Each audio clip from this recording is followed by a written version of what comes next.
कल्याण फत्ते झाले। कल्याणचा सुभेदार सगळा खजिना घेऊन पलायन करीत होता, महादेवाच्या गावी जात होता। त्यात वाटेस आम्ही ठरले, सगळा खजिना जप्त केला। ठरल्याप्रमाणे हा खजिना मोरोपंतांपाशी जमा करावयास आणलाय।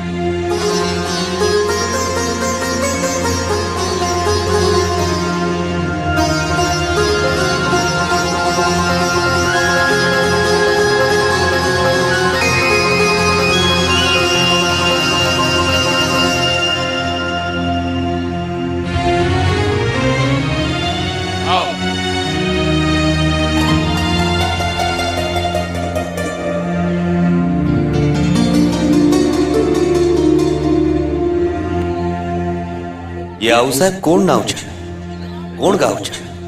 कल्याणच्या सुभेदाराची सून आहे महाराज। यांना अंतपुरात घेऊन जा। महाराणी सरकारांकडून यांची खणानाराने ओटी भरा आणि त्यांची सन्मानाने पाठवणी करा। अभय असेल तर बोलण्याची अनुमती द्यावी महाराज। अभय आहे। खजिन्याबरोबर सापडली, खजिना म्हणून आणली।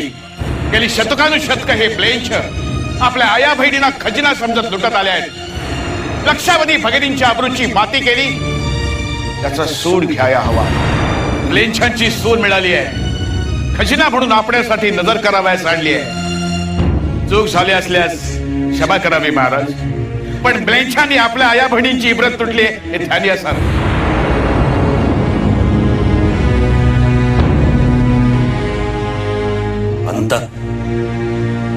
पंत ते तैसे होते म्हणून आपल्यास यायचे स्वराज्य करावे लागले। मोरोपंत, या आई साहेबांना सन्मानाने राणी साहेबांकडे घेऊन जा।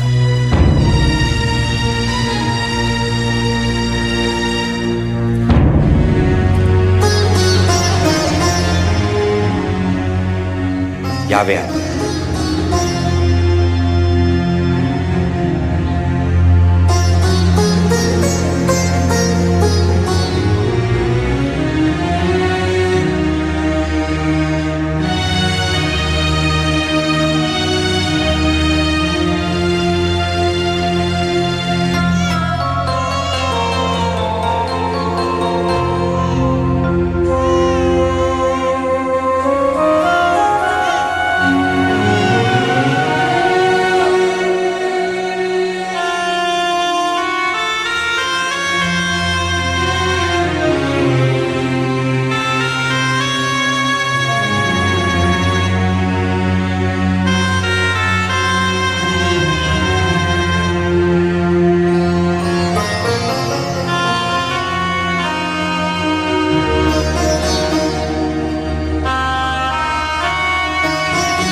मोरोपंत भाऊजी, त्यांच्या सासऱ्यासही रवाना करा।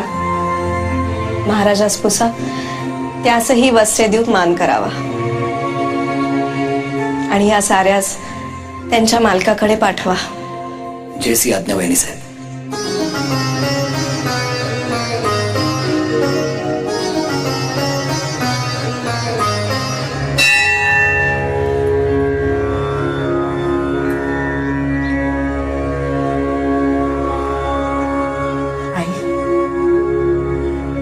शिवबा तुझेच लेकरू आहे बरे।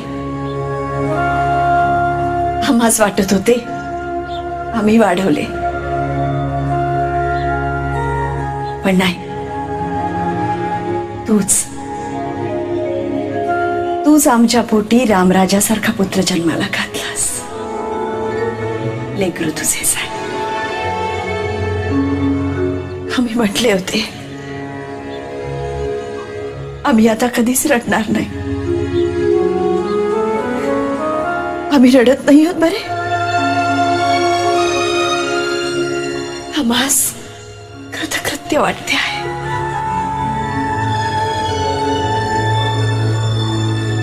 ऐसाच पुत्र प्रत्येक आहेस ते।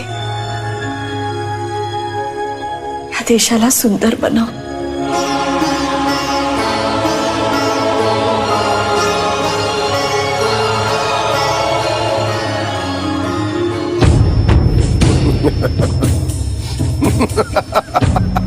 सुभान अल्लाह, सुभान अल्लाह, हमारे काबिल सरदार लौटे हैं सिवा से शिकस्त खाकर। खुशामदीद। नामाकूल नाचीज, सोचा है कभी सिवा से शिकस्त क्यों खाई? सोचा है कभी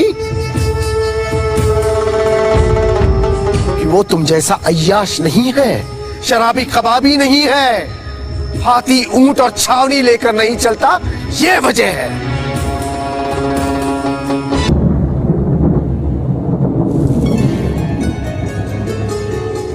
अल्लाह, दुनिया में कहीं भी किसी भी वक्त राजा हो तो शिवाजी। मेरी एक ही मांग है, मेरी मुराद पूरी करना। हमेशा, हर वक्त, हर जगह सुल्तान हो तो शिवाजी। मेरी हसरत पूरी करना बाबा।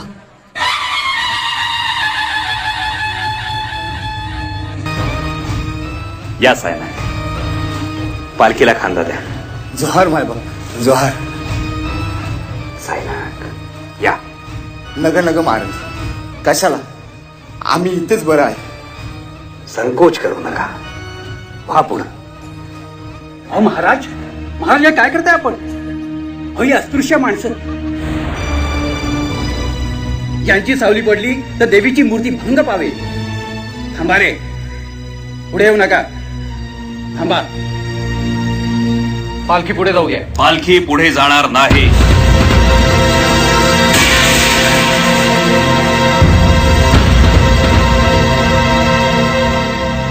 काय म्हणालात आपण विश्वनाथ भट?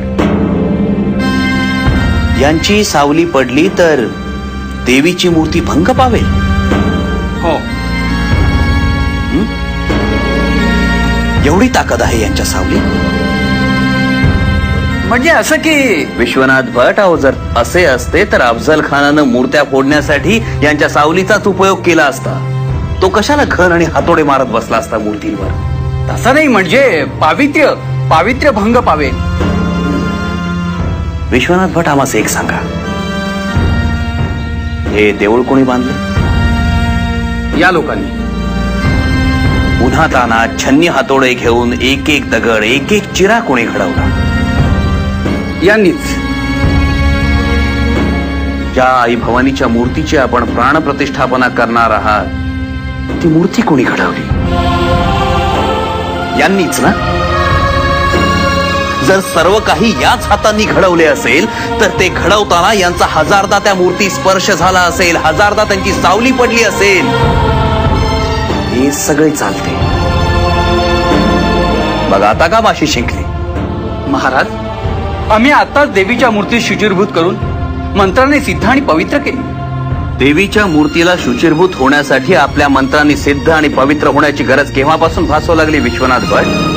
महाराज, स्वराज्यासाठी यांनी रक्त सांडलेलं चालतं ना? यांची सावली चालत नाही. विश्वनाथ भट, शिवबांच्या बरोबर लढणारे झुंजणारे लोक कोण आहेत? या 18 पगड जाती जमातींच्या खांद्यावरच स्वराज्य उभे आहे निर्धास्तपणे. हे राज्य रयतेचे आहे. 18 पगड जातींनी घाम आणि रक्त गाळून उभे केलेले स्वराज्य आहे. त्यामुळे या स्वराज्यात जाती धर्माला थारा नाही. म्हणूनच तर आमच्या सैन्याला आम्ही मावळा हे नाव दिले आहे. आणखी एक, या स्वराज्यात आम्हाला स्वातंत्र्याबरोबरच समानता हवी आहे. समानता. पुन्हा गल्लत नको. जी महाराज. विश्वनाथ भट, विश्वनाथ भट, अहो अस्पृश्यता या एका विषारी विचारानं समाजाचा एक एक अवयव विकलांग होत चालला आहे. क्षात्र तेजाची संवेदना बधीर होत चालली आहे. विचार गोठलाय, चैतन्य हरपले आहे. नकोय हे ऐसे स्वराज्य आम्हाला, आमच्या आऊसाहेबांना नकोय. स्वराज्य ऐसे हवे आहे की सर्व जाती धर्माचे लोक हातात हात आणि गळ्यात गळा घालून एकत्र आनंदानं नांदतील. या सायनाक, नग महाराज. पालखीला खांदा लावा. सायनाक, या पालखीला खांदा लावा. या या.